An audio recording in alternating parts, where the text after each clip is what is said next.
Assalamualaikum. Hai kawan-kawan, saya Nightmare Flangkara. Hari ini kita akan belajar cara untuk membaca ABC.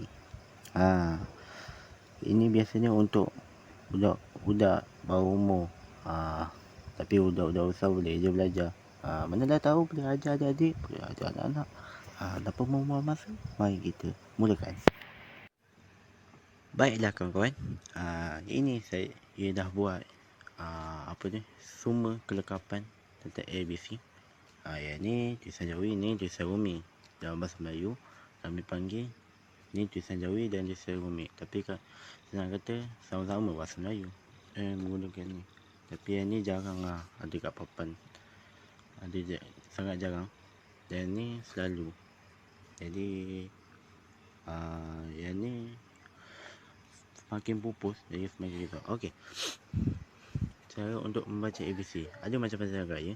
Contohnya A, B, C, D, E, F, G, H, I, J, K, L, M, N, O, P, Q, R, S, T, U, V, W, X, Y, Z. Tapi ada gaya macam ni.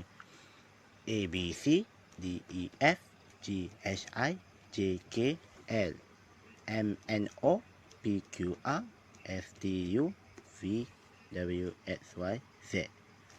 Ada juga macam nada lagu.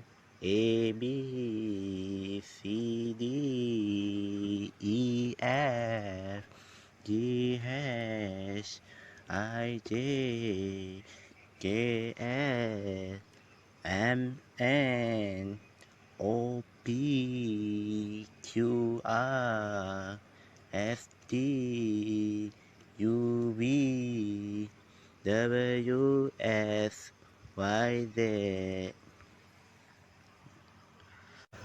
Jadi, kita tak boleh mengamalkan sikap-sikap yang tidak mempedulikan bahasa kita.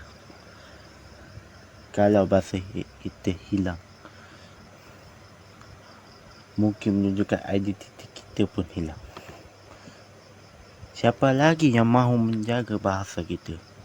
Siapa lagi yang mahu menjaga identiti kita?